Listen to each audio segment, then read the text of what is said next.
Hai Sobat Sehat semuanya, saya Dr. Tirta Wijaya. Di channel ini kita akan membahas berbagai masalah seputar kesehatan. Dan di akhir bulan Oktober ini, kita akan membahas masalah kanker payudara. Karena bulan Oktober adalah bulan kesadaran kanker payudara. Oke. Waktu kita mendengar kanker payudara, apa yang sering terlintas di pikiran kita? Kalau saya sih paling sering dapat pertanyaan, kalau laki-laki bisa kena kanker payudara enggak? Jawabannya bisa ya, karena laki-laki juga punya payudara. Jadi kanker payudara itu bisa mengenai orang yang punya payudara. Cuma pada laki-laki kasus kanker payudara itu jauh lebih jarang karena jaringan payudara pada laki-laki jauh lebih sedikit dibandingkan dengan perempuan. Jadi risikonya lebih sedikit, lebih rendah. Oke. Terus berikutnya adalah klasifikasi dari kanker payudara. Seperti kanker pada umumnya, kanker payudara itu dibagi menjadi beberapa stadium. Untuk kanker payudara itu dimulai dari stadium 0, yaitu kanker yang belum invasif. Artinya kankernya masih di lokasi asalnya, atau dikenal juga dengan DCIS, ductal carcinoma in situ. Jadi sel-sel kankernya itu masih belum kemana-mana, masih di dalam ductus. Terus stadium 1 itu kankernya sudah mulai bersifat invasif, jadi sudah mulai menyebar ke jaringan-jaringan di sekitarnya, keluar dari ductusnya, tapi masih tetap di lokasi yang sama, jadi locally invasive. Kemudian stadium berikutnya, stadium 2, itu sudah mulai menyebarnya tapi masih regional, masih di daerah situ-situ aja ya. Stadium 2 itu dibagi dua. 2A itu mungkin kita belum ketemu sel tumornya, tapi di kelenjar getah bening yang di ketiak itu sudah ditemukan sel-sel kanker payudara. Atau kalau yang 2B itu ada ketemu tumor benjolan kecil sekitar 2-3 cm, 2-5 cm, dan ditemukan sel-sel kanker di kelenjar getah bening di sekitarnya. Atau nggak diketemukan sel-sel kanker di kelenjar getah bening, tapi ukuran tumornya udah agak besar, udah lebih dari 5 cm. Ya, itu 2B. Sedangkan untuk yang stadium 3 itu sudah ada kanker di kelenjar getah bening dan kankernya itu ukurannya gede, lebih dari 5 cm atau lebih dari 1 jumlah tumornya. Itu udah stadium 3 gitu ya. Nah, sedangkan yang stadium 4 itu berarti sudah terjadi penyebaran ke organ lain, penyebaran jauh dari sel-sel kanker itu, sudah bermetastasis. Misalnya metastasis ke paru, ke tulang, ke otak gitu ya. Jadi udah ke organ lain, itu sudah metastasis. Selain pembagian dengan stadium, untuk kanker payudara itu ada klasifikasi tambahan yang unik, nggak dilakukan di kanker lain. Oke, yaitu status hormon reseptornya, terus status HER2, sama karakter genomiknya. Kenapa dilakukan klasifikasi tambahan ini? Itu untuk membantu dokter lebih tajam lagi klasifikasinya, sehingga lebih tepat terapi yang bisa diberikan. Misalnya untuk status hormon reseptor estrogen sama progesteron. Kanker yang yang memiliki reseptor estrogen sama progesteron itu berarti mereka dapat makanannya dari hormon estrogen atau progesteron. Jadi bisa diterapi dengan terapi hormon atau dengan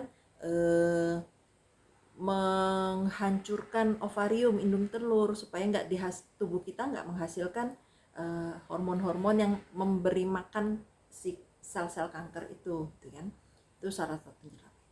Atau HER2 juga menentukan apakah sel kanker ini bisa diterapi dengan obat yang menyasar HER2-nya gitu kan. Jadi klasifikasi tambahan itu membuat penggolongan kankernya itu lebih tajam sehingga pengobatannya itu lebih spesifik gitu ya. Terus berikutnya yang kita bahas adalah tanda dan gejala dari kanker. Apa sih tanda gejala kanker payudara? Itu yang pasti yang sering ya adanya benjolan yang tidak normal, gitu kan. Terus ada juga perubahan bentuk, ukuran atau warna dari payudara. Jangan pikir payudara membesar bagus gitu ya, jadi seksi. Jangan-jangan kanker gitu. Apalagi kalau besarnya cuma satu, yang satunya enggak. Jadi perubahan yang enggak normal seperti itu sebaiknya diperiksakan gitu ya. Terus ada juga perubahan di kulitnya. Kulit payudaranya itu jadi seperti kulit jeruk. Jadi berpori-pori, bintik-bintik dalam gitu ya. Seperti kulit jeruk. Atau puting payudaranya jadi masuk ke dalam inverted nipple. Atau tanda lain itu keluarnya cairan tubuh dari puting. Jadi cairan normal yang keluar dari puting itu cuma ASI. Selainnya ASI, nah sebaiknya diperiksakan lah itu apa ya. Udah benjolan. Terus cara mendiagnosanya gimana? Untuk memastikan bahwa yang kita benjolannya itu kanker atau bukan, itu cuma satu, yaitu dengan biopsi. Jadi dengan biopsi itu jaringan akan diperiksa, dilihat apakah ada kanker payudara, ada kankernya atau enggak, ada sel kankernya enggak. Nah biopsi itu caranya macam-macam juga.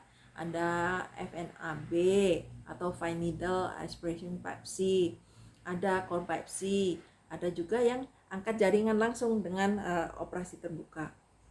Bedanya apa? Kalau FNAB itu pengambilan jaringannya dengan jarum seperti jarum suntik tapi agak gede gitu ya. Jadi disedot dan itu nanti dilihat sel-selnya, ada sel-sel kankernya enggak.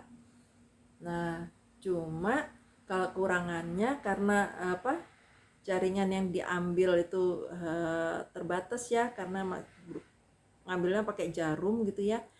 Informasi yang diterima juga kurang. Karena itu dikembangkan cara biopsi yang dengan core biopsi. Core biopsi itu mirip sih dengan FNAB, cuma alatnya lebih gede gitu, kayak stapler gitu ya, diambil jaringan lebih banyak dibandingkan FNAB. Kelebihannya dengan core biopsi itu dokter bisa melihat struktur dari jaringan gitu kan. Jadi informasinya lebih banyak, dan karena sampelnya lebih banyak, ada pemeriksaan tambahan yang bisa dilakukan. Kalau ngambil sampelnya terlalu sedikit, periksa ini itu habis, nggak bisa diperiksa lagi gitu kan. Nah, cara lainnya itu dengan open surgery, dibuka, diambil jaringannya, terus dikirim ke PA. Kekurangannya dengan open surgery berarti harus dibedah dulu dong, padahal belum tentu itu kanker kan. Kalau bukan kanker gimana? Terus itu untuk mendiagnosa. Nah, untuk mendeteksinya bagaimana? Yang disarankan untuk kanker payudara adalah dengan melakukan mamogram. Jadi mamogram itu dilakukan foto untuk payudara. Payudara kan diletakkan di antara lempengan ini, terus difoto. Nah, hasil fotonya dilihat ada yang mencurigakan enggak. Oke. Ini mamogram nggak bisa dilakukan untuk semua orang. Disarankan pada perempuan yang berumur 40 tahun ke atas. Kenapa pada yang perempuan muda nggak disarankan? Karena jaringan payudara pada perempuan muda itu lebih padat. Jadi untuk analisanya nanti lebih susah karena jaringannya lebih padat. Jadi disarankan untuk perempuan berusia 40 tahun ke atas. Mereka bisa screening dengan mamogram itu setahun sekali. Nah, nanti setelah usia sekitar 55 gitu ya, boleh dikurangin frekuensinya jadi 2 tahun sekali, karena kan dianggap risikonya udah lebih rendah ya, kan sudah memasukin masa menopause juga gitu ya, sampai sekitar usia 70-an lah, 75 gitu ya. Kalau lewat dari itu resiko terkena kanker payudara sudah sangat rendah gitu. Mau diterusin mamogram boleh, enggak juga boleh gitu ya. Nah, terus untuk perempuan yang muda bagaimana dong mendeteksi kanker payudara? Cara yang bisa dilakukan adalah dengan melakukan pengamatan, observasi, terus perabaan, dan cara ini disebut sadari atau pemeriksaan payudara sendiri. Bisa dilakukan oleh perempuan berusia 20 tahun ke atas di rumah setiap bulan. Jadi begitu ketahuan ada sesuatu yang nggak normal, bisa cepet-cepet ditindaklanjutin.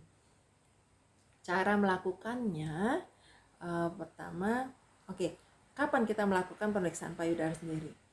Waktu yang paling baik itu setelah menstruasi selesai. Kenapa? Karena pada saat menjelang menstruasi biasanya payudara kita tuh rasa agak gak enak ya, agak tender atau agak nyeri gitu kan kalau dipencet-pencet. Jadi itu karena pengaruh hormon sih. Jadi paling baik dilakukan setelah menstruasi selesai, boleh di kamar mandi gitu ya. Kita tanpa busana, lihat payudara di depan cermin. Tangan diletakkan di pinggang, kita lihat apakah ada perubahan bentuk, warna, ukuran gitu kan. Dilihat dari depan, dilihat dari samping ya, seluruhnya. Lihat apakah ada kelainan-kelainan gitu ya. Setelah tangan di pinggang, posisi berikutnya adalah dengan mengangkat kedua tangan, kedua lengan. Sama, diamatin juga apakah ada perubahan bentuk, warna, ukuran, apakah ada cairan gitu ya. Perhatikan juga di daerah ketiak, karena di sini ada kelenjar-kelenjar getah bening. Jadi kalau misalnya terlihat ada benjolan yang nggak biasa gitu ya, perhatikan. Nah, setelah observasi, berikutnya adalah dengan melakukan palpasi atau meraba. Jadi raba seluruh bagian payudara, mulai dari ujung yang di ketiak sini ke tengah sampai sini ya, semua bagian payudara. Dirabanya boleh dengan gerakan naik turun, bergeser terus ke samping, atau dengan gerakan melingkar gitu ya, atau dengan gerakan seperti sinar matahari gitu ya. Terserah mau gerakan seperti apa, yang penting pastikan seluruh bagian payudara teraba.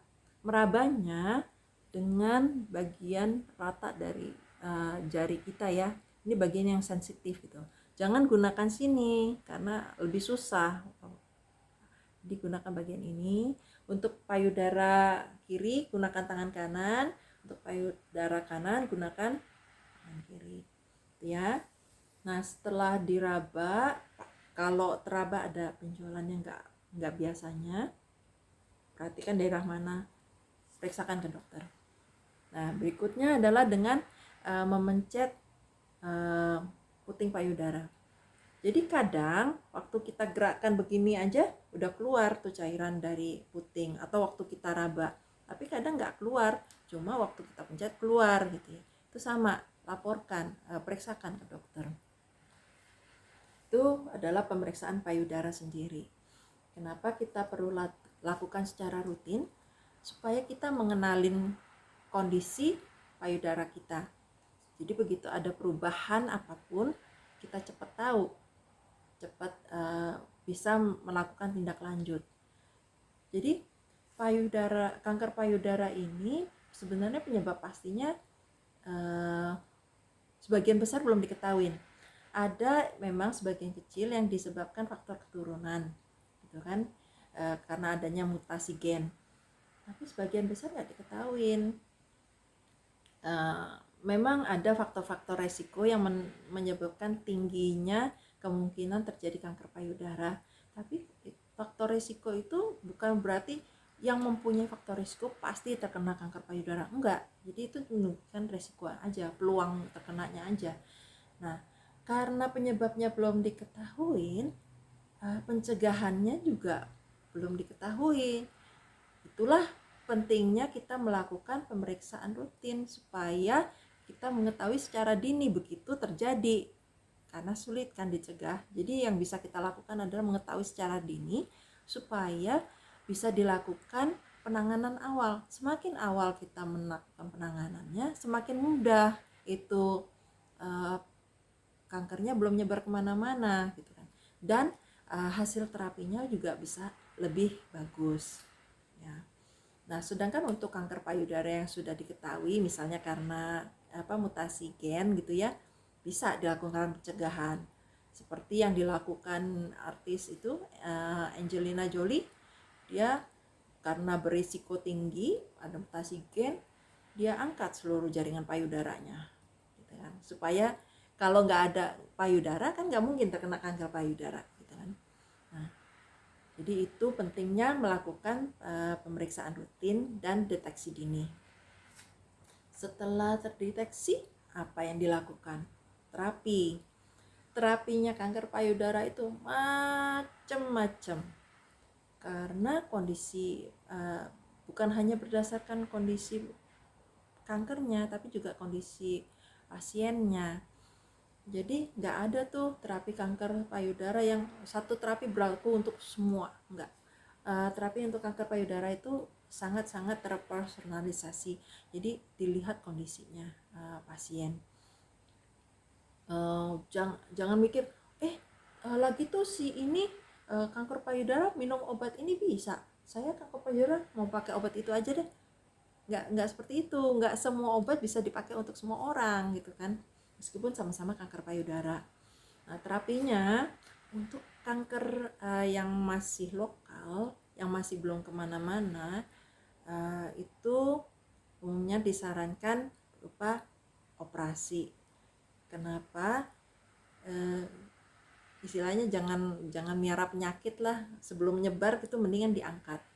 Nah, operasi itu jangan bayangkan serem, wah diangkat dong payudaranya.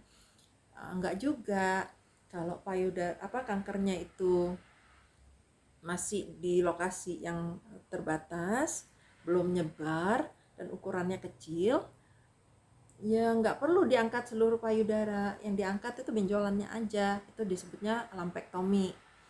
Nah, kalau yang benjolannya besar itu mungkin diangkatnya lebih banyak, atau yang sudah nyebar-nyebar lokal gitu kan.